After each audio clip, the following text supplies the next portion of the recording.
George Bolecki here with NESN Patriots beat reporter Dakota Randall. Another day down of training camp down here in Foxborough. What we saw today were the full pads go away, the shells back on, the offense, though, looking crisper.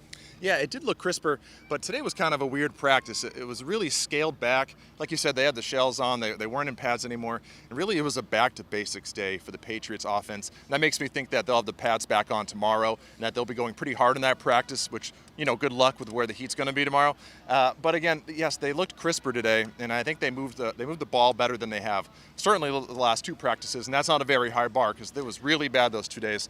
But the thing is, the problem with the Patriots in the last two practices was that the offensive line really broke down and everything fell apart when there was a pass rush or even an appearance of a pass rush. And with the pads not on today and there really no pass rush, we didn't really get to see if they've corrected those issues. So I'm not really taking much from this practice. I think all eyes are on tomorrow to see how they look. We definitely saw a drop down at compete level. Just another day to get back to the fundamentals for the Patriots has appeared. So now we've seen 7-8 practices of training camp so far. Any position battles that have stood out to you, Dakota? Yeah, definitely a lot. But for me, I'm really interested to see how things shake out at running back. Now, last year, the Patriots, in most weeks, they had three running backs active on game day, usually Ramondre Stevenson, Damien Harris, Brandon Bolden, and then they more often than not would have J.J. Taylor as a healthy scratch. Now, for this season, at least if things ended right now, which they're not, there's a long way to go, you got to figure it's Damien Harris and Ramondre Stevenson again. I think the clear leader for the third down back, that passing down back, is Ty Montgomery, and I see no way that James White is ready for week one. He hasn't been out here at all, still coming back from that hip injury.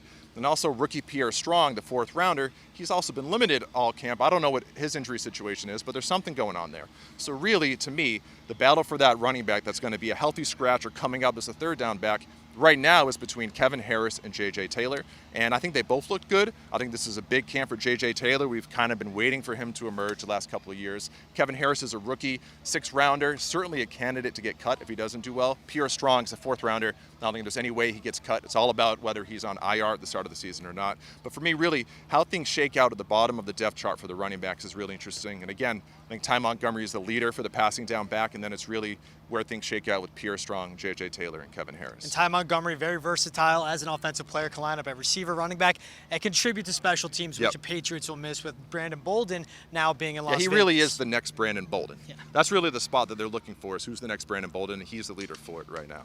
And now, it's training camp 2022, but Tom Brady's name is still coming up because the NFL announcing what they found the investigations of the Miami Dolphins, no tanking, but tampering, and Stephen Ross and Vice Chairman Bruce Beal, they met with Brady back in 2019.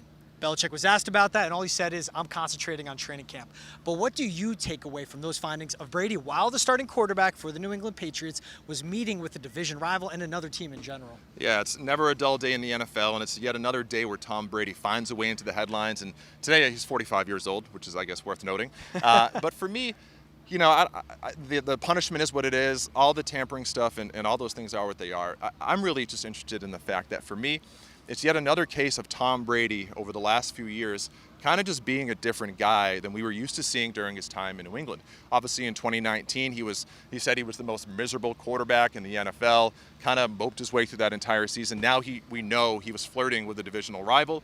He's kind of been really petty, him and his dad, ever since he left the Patriots. A lot of weird comments, a lot of shots in the media. And then, obviously, the whole fiasco with the retirement this offseason and what to make of all that. So, to me, I mean, I haven't, lost respect for Brady or anything, but there's just definitely a lot of stuff the last few years that we thought would be out of character for him, and it's just another bad look.